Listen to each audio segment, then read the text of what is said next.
Shalom. Selamat bertemu kembali. Setelah sekian lama kita tidak ketemu, puji Tuhan. Mari kita buka kitab kita dari Kisah Rasul pasal yang kedua. Kisah Rasul pasal yang kedua, ayat 41 sampai ayat yang ke-47. Kisah Rasul pasal 2, ayat 41 sampai 47, berbunyi demikian. Cara hidup jemaat yang pertama. Orang-orang yang menerima perkataannya itu memberi diri dibaptis. Dan pada hari itu jumlah mereka bertambah. Kira-kira 3.000 jiwa. Mereka bertekun dalam pengajaran rasul-rasul. Dalam persekutuan. Dan mereka selalu berkumpul untuk memecahkan roti dan berdoa. Maka ketakutanlah mereka semua. Sedang rasul-rasul itu mengadakan banyak mujizat dan tanda. Dan semua orang yang telah menjadi percaya tetap bersatu. Dan segala kepunyaan mereka adalah kepunyaan bersama. Dan selalu ada dari mereka yang menjual harta miliknya.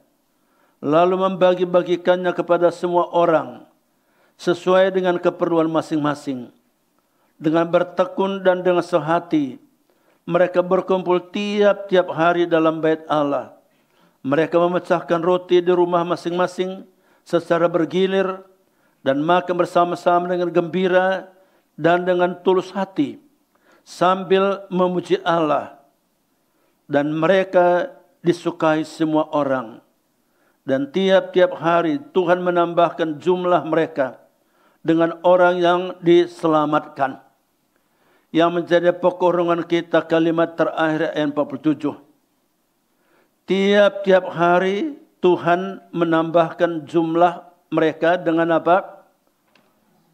Bukan tambah jumlah orang Kristen. Tambah jumlah orang yang diselamatkan. Amin. Ya. Satu hari saya khotbah di salah satu gereja di Sumatera Utara. Lalu pendetanya dengan bangga mengatakan demikian. Wah, puji Tuhan Pak Pendeta.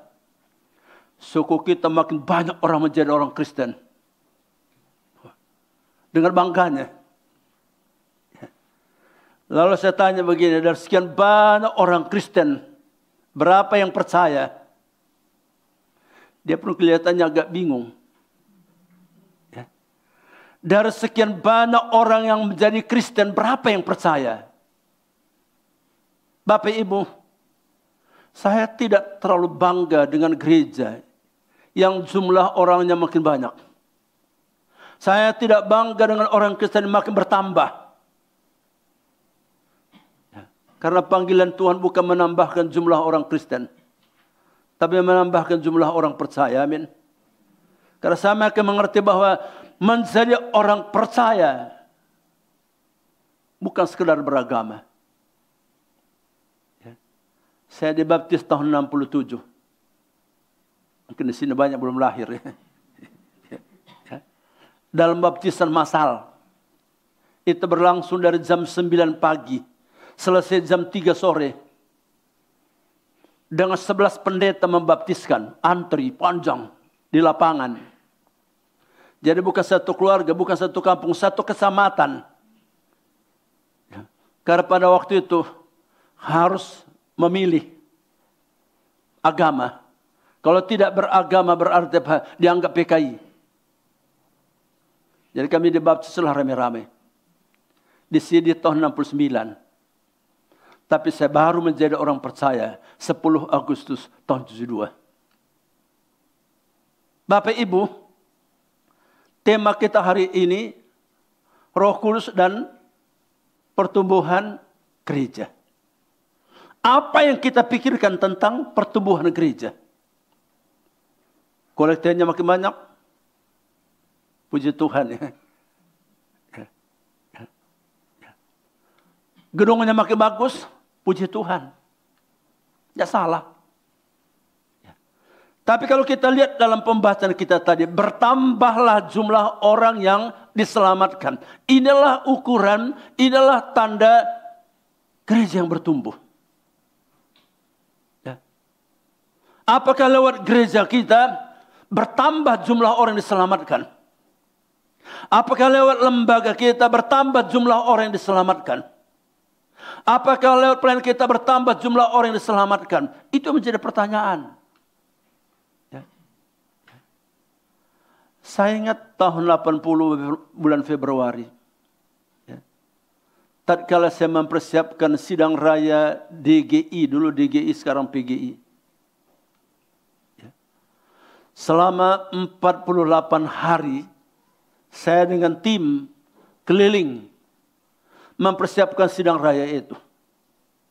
Ya. Di sana saya mengerti bahwa menjadi orang Kristen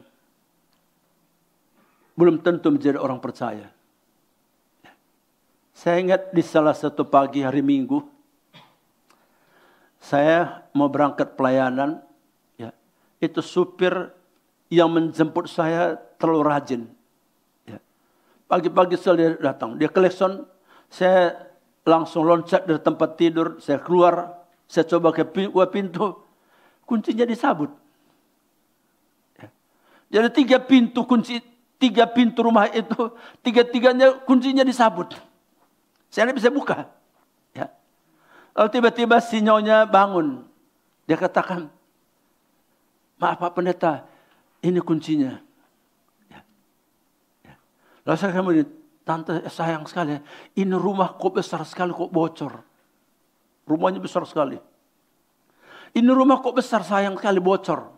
Lalu katakan Pak Pendeta, bukan bocor Pak Pendeta, ini hanya menjaga supaya pencuri jangan masuk. Apa hubungannya kaleng kecil di situ depan pintu itu dengan ada air? Dia katakan ini hanya menjaga pencuri. Apa hubungannya kaleng kecil? Tapi saya tidak sempat. Siangnya pulang pelayanan. Saya bertemulah keluarga ini. Dia menceritakan. Puji Tuhan, Om sudah jadi masjid gereja sejak tahun 52.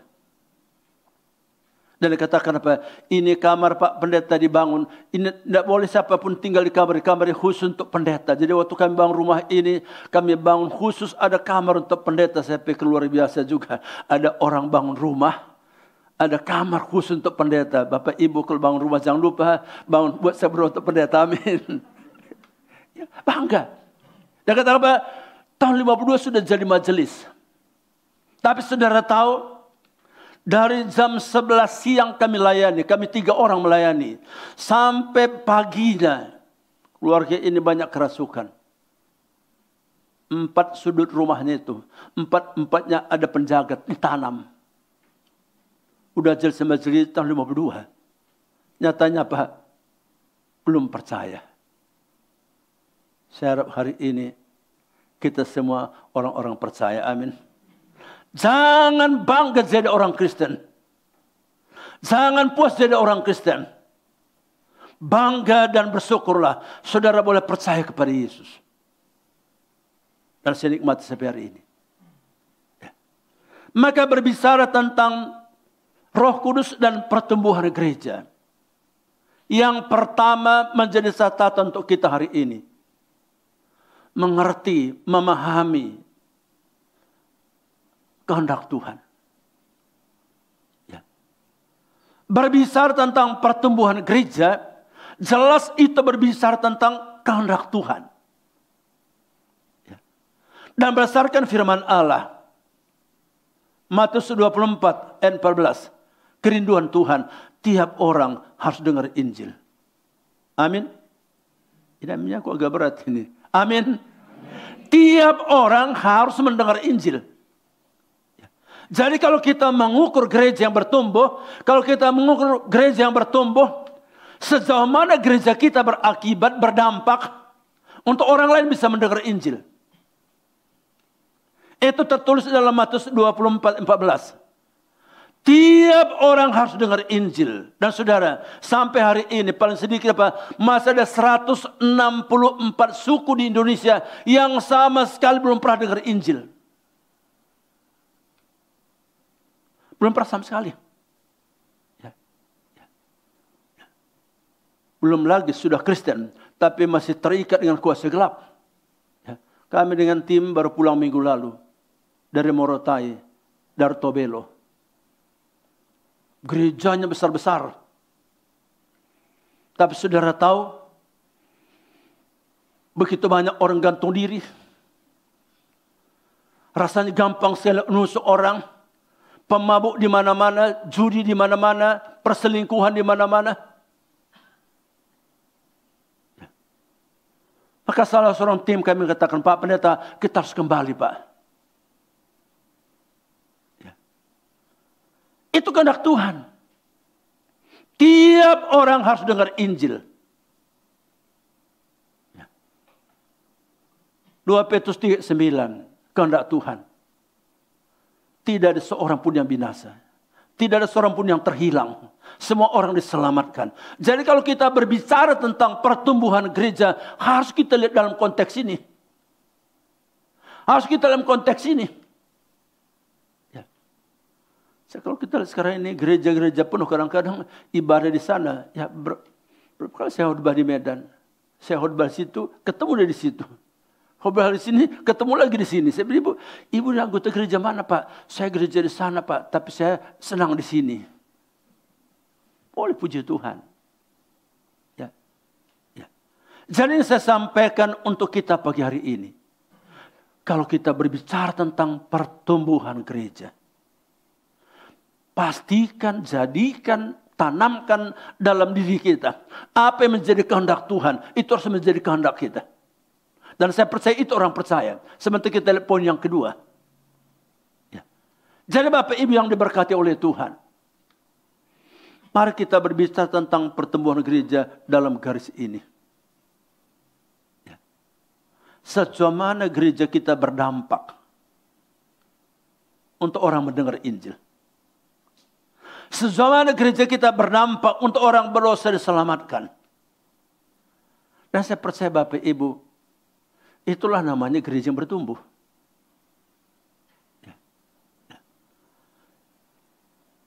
Maka Tuhan Yesus katakan demikian, makananku ialah melakukan kehendak Allah. Ya. Makananku ialah melakukan kehendak Tuhan. Oleh karena apa? Dalam garis ini tadi. Dan bersyukurlah kita, gereja kita dipakai. Bersyukurlah kita, keluarga kita dipakai. Bersyukurlah kita, bisnis kita dipakai. Bersyukurlah kita, tenaga kita dipakai. Amin. Jadi kita tidak bisa melepaskan.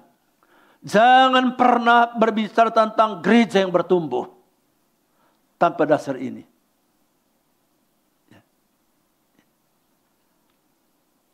Lalu hal yang kedua, berbicara tentang Roh Kudus dan pertumbuhan gereja.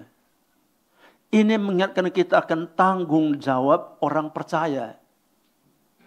Jangan berbicara tentang pertumbuhan gereja tanpa kita berbicara tentang tanggung jawab sebagai orang percaya. Dan inilah salah satu bukti kepercayaan kita, iman kita, keimanan kita adalah rasa tanggung jawab. Rasul Paulus, tatkala ia mengalami bagaimana Roh Kudus mengubah hidupnya. Bagaimana Roh Kudus memenuhi hidupnya. Bagaimana Roh Kudus menjamah hidupnya. Satu hal yang saya belajar dari Paulus. Ya. Itu keharusan bagiku. Celakalah aku jika aku tidak memberitakan Injil. Ya. Itu tertulis dalam 1 Korintus 9 ayat 16. Nah saya rasa inilah salah satu tanda, inilah salah satu bukti tatkala Roh Kudus itu dalam hidup kita. Adanya rasa tanggung jawab. Ya. Satu hari seorang ibu minta saya untuk tumpangkan tangan. Saya katakan, langsung dia belum ketemu, Pak Pendeta tolong tumpangkan tangan. Udah mau ngomong kok sudah ambil tangan saya tumpangkan tangan kepala. Saya kata, Ibu sabar Ibu, untuk apa Ibu? Dia kata, Pak, saya rindu Pak, Bapak urapi saya, Roh Kudus urapi saya. Lalu saya katakan, untuk apa Ibu? Tidak jelas. Ya. Ya.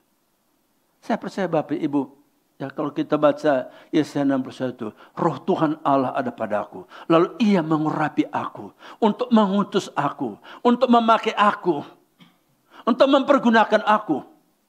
Jadi jangan berbicara tentang pengurapan Roh Kudus tanpa memiliki syarat tanggung jawab. Ya. Dan tanggung jawab ini oleh karena dasarnya apa? Rasa berhutang kita kepada Tuhan. Rasa berhutang kita kepada Tuhan. Ya. Bapak Ibu, saya tidak pernah jadi cita-cita jadi pendeta. Tidak pernah sama sekali menjadi cita jadi pendeta. Dan saya percaya orang tua saya pun tidak pernah mendoakan saya jadi pendeta. Ya. Karena saya dari kecil bangga sekali lihat tentara. Apalagi tentara kalau di pinggangnya ada pistol. Dulu di kampung kami kecil. Dulu ada, kami sering panggil Om. Dia komandan Koramil. Ya. Jadi kita sering panggil dia Om. Jadi karena dia hitam. Jadi itu orang Ambon, maaf ya kalau ada orang Ambon. Dia hitam sekali. Jadi kita, tatkala Roh Kudus itu menempati hati saya. Tatkala Roh Kudus itu memenuhi hidup saya. Satu pertanyaan yang muncul. Tuhan, apa yang kubuat bagi Tuhan? Ya. Rasa berhutang. Ya, Roma 1, 14, 15. Aku berhutang, itulah sebabnya. Aku berhutang, itulah sebabnya aku ingin beritakan Injil. Ya. Bapak Ibu, itulah pertumbuhan gereja. Sejauh mana anggota gereja kita yang memiliki rasa tanggung jawab. Itu bukan tanggung jawabnya pendeta Marbaum. Itu bukan tanggung jawab. Itu tanggung jawab setiap orang percaya. Amin. Jadi setiap orang yang mengaku percaya, orang itulah yang dipercayakan oleh Tuhan, orang itulah yang ditugaskan oleh Tuhan untuk melaksanakan apa yang menjadi tujuan Tuhan tadi. Apa tadi tujuan Tuhan? Yang pertama apa? Tiap orang dengar Injil. Yang kedua apa? Tiap orang diselamatkan. Maka tiap-tiap kita orang yang percaya. Berdasarkan Markus pasal yang ke-16 itu. Setiap orang percaya itu dipercayakan, dikasih tanggung jawab, diberikan tanggung jawab apa? Untuk melaksanakan apa yang menjadi kehendak Tuhan. Maka orang tanya, siapa? Apa yang paling penting dalam pelayanan? Apa modal yang paling besar dalam pelayanan? Modal paling besar dalam pelayanan bukan gelar. Tidak salah punya gelar. Modal yang paling penting dalam pelayanan kemampuan, tidak salah. Penting kemampuan. Tapi modal yang paling penting dalam pelayanan, adakah rasa hati kita berhutang kepada Tuhan? Itu pertanyaan untuk hari ini. Termasuk untuk pemain musik. Untuk WL, untuk singer, untuk kita semua. Apakah saudara hari ini tampil di sini oleh karena rasa berhutang kepada Tuhan? Jadi Paulus dengan tegas mengatakan apa? Aku berhutang kepada Tuhan. Itulah sebabnya aku ingin memberitakan Injil. Aku ingin melakukan. Aku ingin berbuat. Aku ingin melakukan. Karena apa? Nah saya percaya Bapak itu. Itulah Roh Kudus. Itulah Roh Kudus. Ngomongnya hebat. Wah, hidupku diurapi Roh Kudus. Dipenuhi Roh Kudus. Tapi egois. Mementingkan diri. Tidak pusing orang lain. Jadi Bapak Ibu, ini tanggung jawab. Dan saya harap, kalau setiap kita mengalami tanggung jawab, mengapa jemaat dikatakan tadi mereka bersatu? Ya. Mereka luar dikatakan mereka terus bersatu. Bersatu untuk apa? Berdampak untuk apa? Tiap hari jumlah orang percaya diselamatkan, ditambahkan.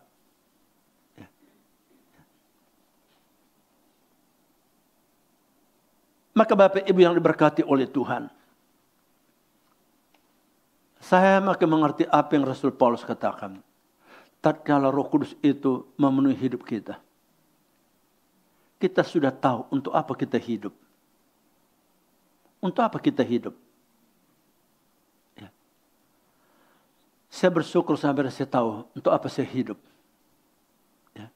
Kalau kita baca 1 Petrus pasal 4. Ayat yang kedua, supaya waktu yang sisa Jangan kamu pergunakan keinginan manusia, tapi menurut kehendak Tuhan. Waktu yang sisa. Artinya apa? Kesempatan. Mengapa hari ini saya masih bisa bernapas? Mengapa saudara masih bisa bernapas? Mengapa kita masih bisa hari ini berhidup? Kalau berdasarkan Filipi pasal 1, Rasul Paulus katakan apa? Untuk melakukan kehendak Tuhan.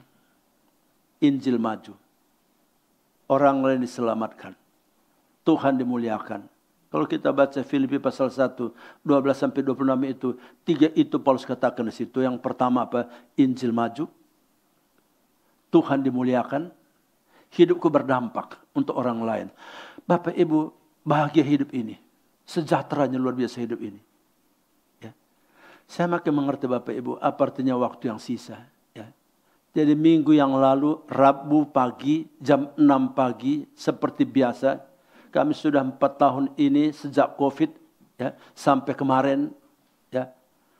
Kami bergabung dengan satu kelompok di Medan.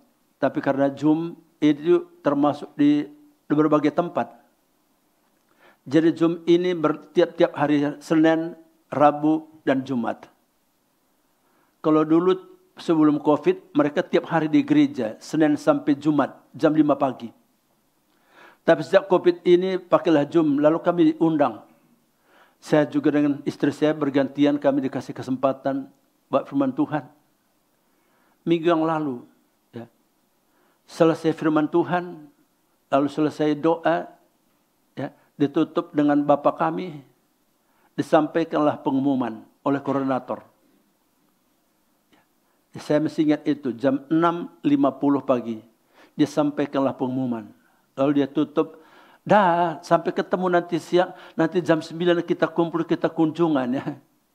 Saudara tahu, jam 7 lewat 3 menit, masih di kursinya, udah tidak ada lagi. Semua kita kaget. Bayangkan masih di kursi Zoom itu. Tuhan jemput dia. Ya. Lalu tadi malam, saya dan istri saya, kami ke rumah duka. Orang tua seorang anak, anaknya 18 tahun dipanggil oleh Tuhan. Pagi-pagi mau disuruh sekolah, di pagi-pagi dibanguni, tidak ada lagi. Umur 18 tahun. Saya makin mengerti apa artinya waktu yang sisa, Pak Marpaung. Saya makin mengerti. Apa artinya? Hargai kesempatan. Pergunakan kesempatan. Dan ini yang Paulus katakan apa? Kalau kita baca 2 Timotius pasal 4 ayat 17. Maaf, 1 Korintus 16 ayat 9. Dalam 1 Korintus 16 Paulus katakan apa? Di sini banyak kesempatan bagiku mengerjakan pekerjaan besar penting. Sekalipun banyak penentang. Bapak Ibu, untuk melakukan kehendak Tuhan. Tidak selamanya seperti yang kita harapkan. Betul? Tidak selamanya kita pikirkan. Walaupun maksud kita baik, walaupun maksud kita tulus, walaupun sikap kita tulus, belum tentu diterima, belum tentu ditanggapi. Tapi harus katakan apa? Kesempatan, kesempatan, kesempatan. Mari kita belajar terus di sini. Ya. Jangan fokus kepada tantangan, fokus kepada kesempatan. Amin. Jangan fokus kepada pergumulan, fokus kepada kesempatan. Saya bersyukur Februari, Maret, April, Tuhan izinkan saya 2 kali tidak sadar. Ya.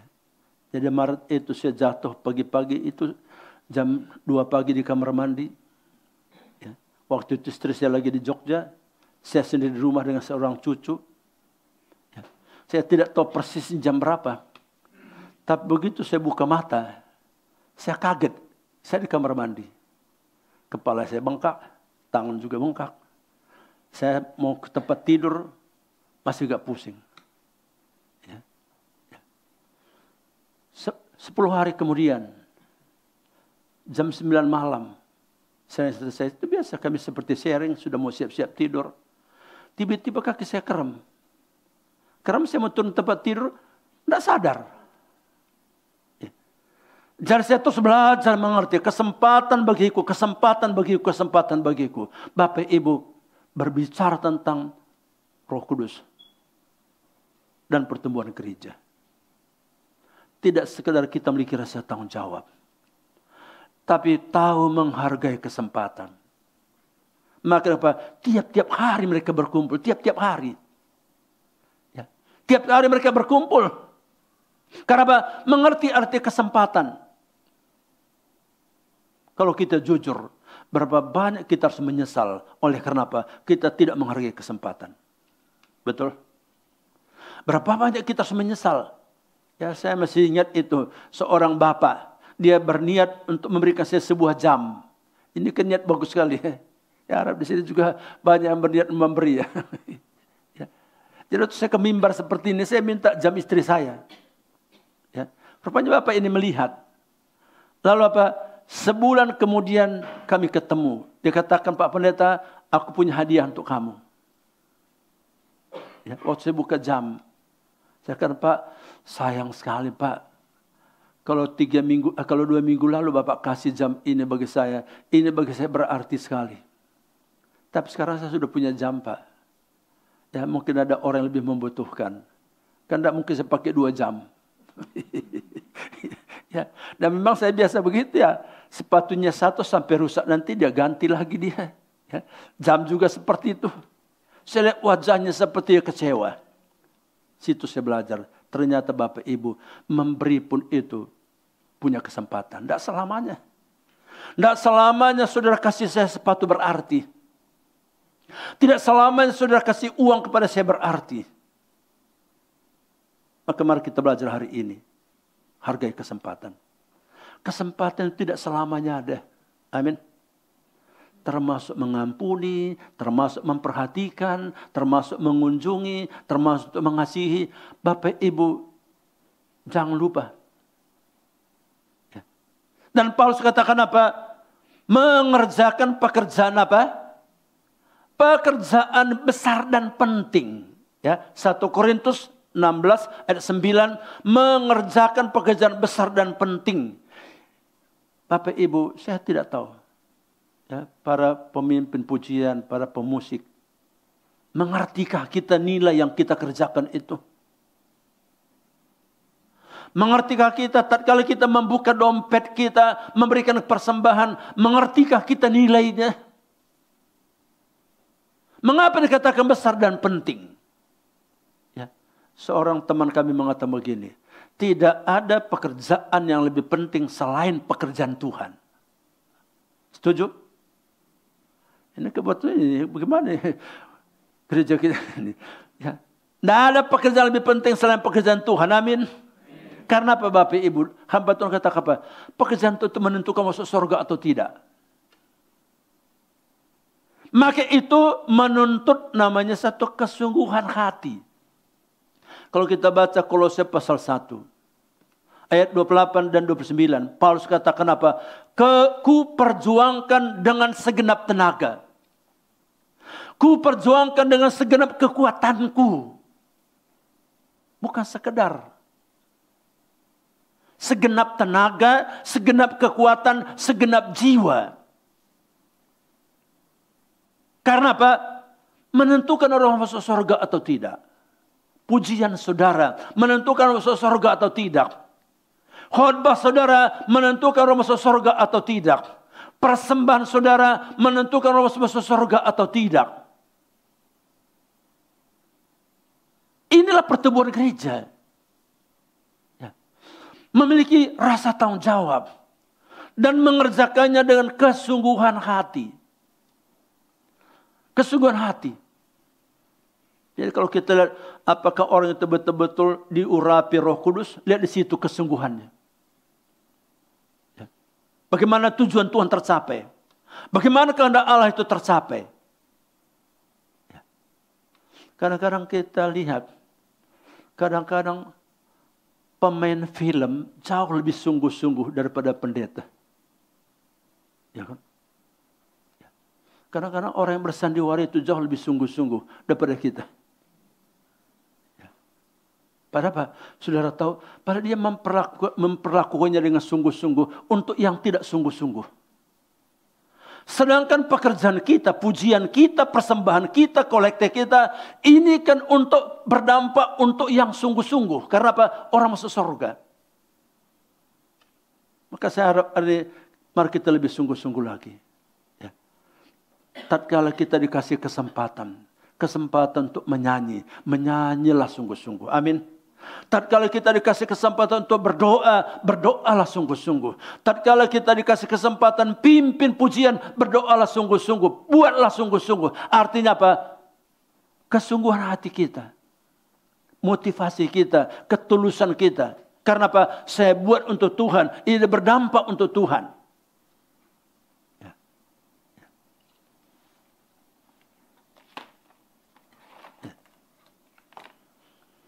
Lalu tanggung jawab juga disertai dengan kerelaan berkorban. Dalam pembacaan tadi kata apa? Selalu ada dari mereka yang menjual apa? Hartanya. Jadi orang yang dipenuhi oleh Roh Kudus, orang yang hidupnya diurapi oleh Roh Kudus, orang yang rela berkorban. Saya tidak yakin orang kata apa penuh Roh Kudus, tapi tidak rela berkorban. Orang penuh Roh Kudus tapi egois, pelit. Enggak. Kita lihat dalam jemaat mula-mula. Mereka tahu menghargai kesempatan. Tapi juga dengan suatu kesukaan rela berkorban. Ya. Ya. Rela berkorban. Kalau kita baca 2 pasal yang ke-8. Dikatakan mereka mendesak Paulus. Mereka minta mendesak dengan Paulus. Bagaimana supaya mereka dipakai oleh Tuhan. Itu orang yang punya Roh Kudus. Karena apa? Punya hati, punya kerinduan. Dan rela berkorban. Lalu yang ketiga. Apa peran Roh Kudus? Bapak Ibu. Jelas Alkitab mengatakan, kita tidak punya kemampuan. Kita tidak punya kekuatan. Maka Kisah Rasul pasal 1 ayat 8 yang kita rayakan hari ini. Ya. Jikalau Roh Kudus turun ke atas kamu, apabila Roh turun kamu akan menerima kuasa. Luar biasa. Ya. Ya.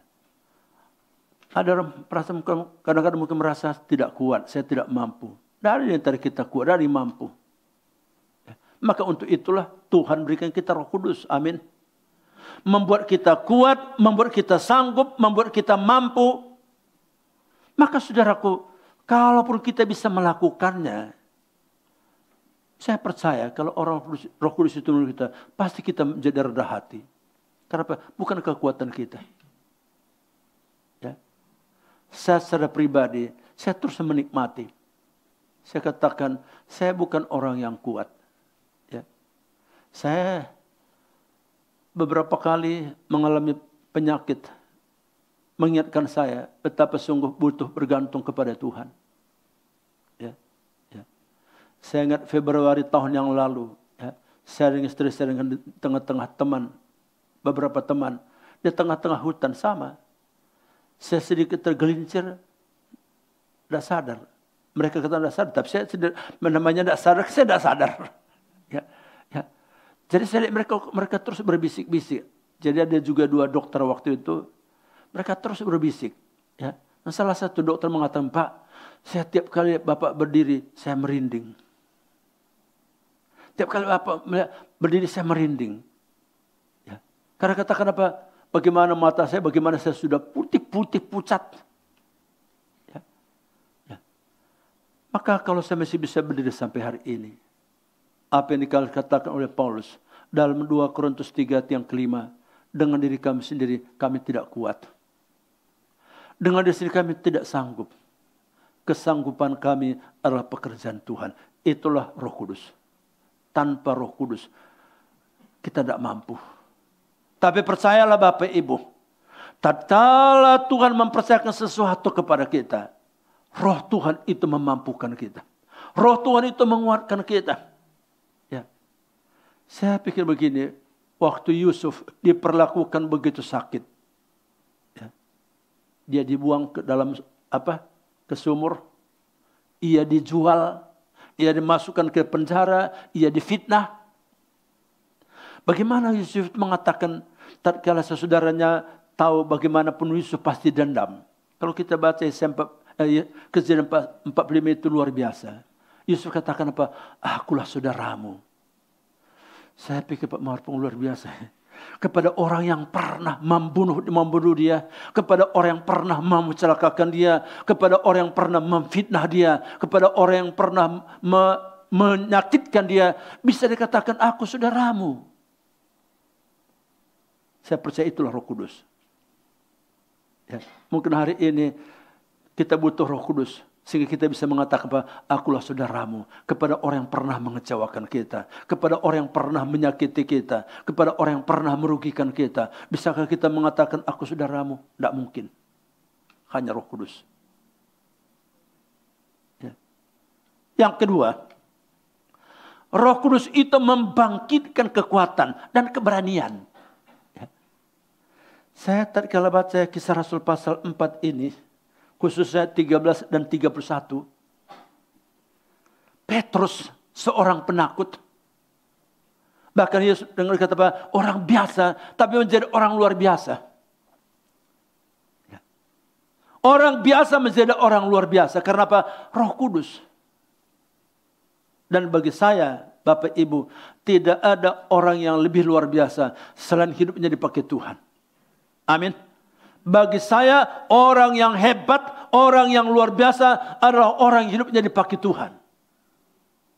Petrus dan Yohanes dikatakan orang biasa, tapi membuat orang tercengang-cengang. Membuat orang terbingung-bingung. Karena apa? Roh Kudus mengubah. Tatkala mereka diancam, mereka minta apa? Mereka tidak minta untuk hindarkan itu. Hanya satu diminta, berikan aku keberanian. Berikan kami keberanian. Tatkala diancam, berikan kami keberanian. Itulah Roh Kudus. Dan di sisi lain kita melihat. Ya. Kalau kita baca dalam Kisah Rasul pasal yang keempat ini. Satu sikap yang luar biasa. Kisah Rasul pasal 4 ayat sebelumnya itulah ayat yang ke-20. Saya pikir inilah perkataan orang yang dipenuhi Roh Kudus. Apa dikatakan situ sama-sama kita baca Kisah Rasul pasal 4 ayat yang ke-20. 1, 2, 3. Sebab tidak mungkin bagi kami untuk tidak berkata-kata tentang apa yang telah kami lihat dan apa yang telah kami dengar. Tidak mungkin, mustahil kami berhenti melayani. Mustahil kami tidak melakukan. Mustahil kami stop berbicara. Bapak Ibu, itulah Roh Kudus. Kalau Roh Kudus yang mendorong, Roh Kudus yang menghalangi, Roh Kudus yang mendorong, tidak ada yang bisa menghalangi. Tantangan, ancaman, pergumulan, penderitaan. Dan saya bersyukur sampai hari ini. Ya. Satu yang saya bersyukur, ya. Saya tahun ini, inilah tahun yang ke-51 dalam pelayanan. Dalam usia sekarang 71 tahun. Satu yang saya bersyukur.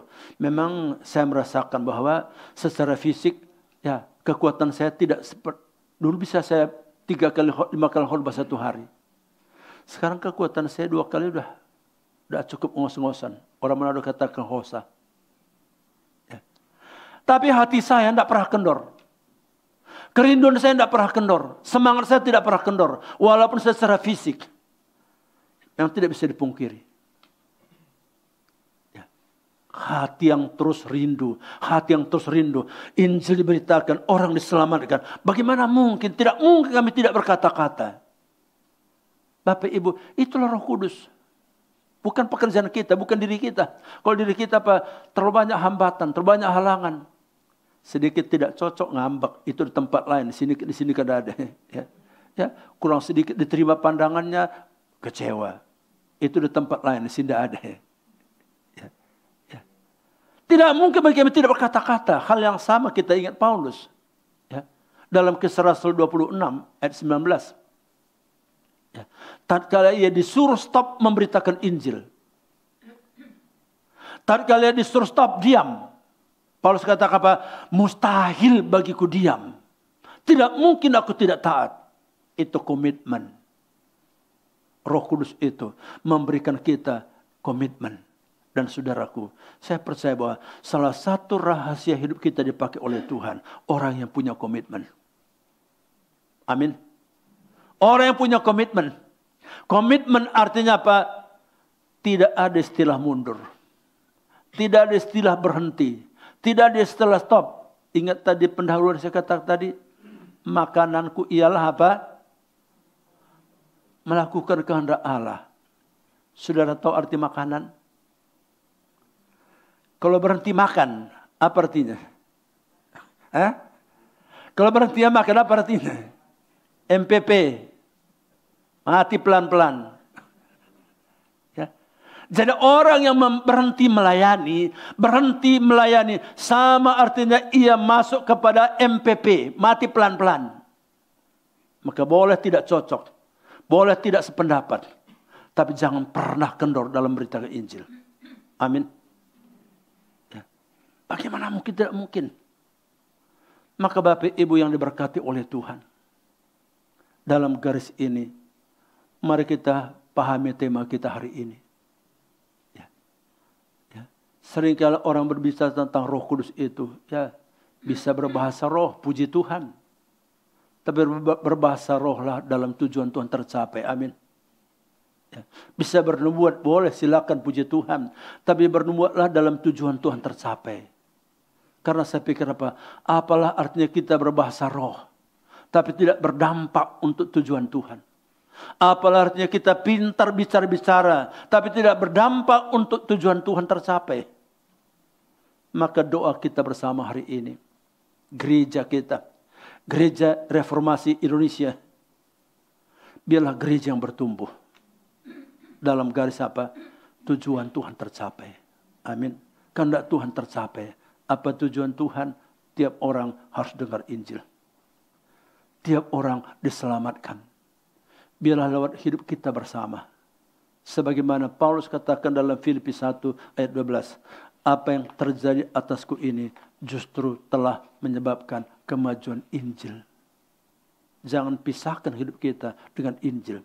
Hidup kita dan Injil tidak bisa dipisahkan. Karena apa? Paulus katakan apa? Namun aku hidup. Tapi bukan lagi aku yang hidup. Tapi Kristus yang hidup dalam aku. Kalau Kristus yang hidup dalam diri kita, hidup kita dengan Injil tidak bisa dipisahkan. Kiranya firman Tuhan hari ini memberkati kita untuk menjadi gereja yang bertumbuh. Karena apa? Ada Roh Kudus. Roh Kudus memberikan kita rasa tanggung jawab. Roh Kudus memperlengkapi kita dengan kekuatan. Roh Kudus memberkati kita dengan perlengkapan-perlengkapan. Talenta, karunia. Tujuannya apa? Injil diberitakan. Orang berdosa diselamatkan. Amin. Kita diberkati hari ini. Selamat menikmati gereja yang bertumbuh dalam Roh Kudus.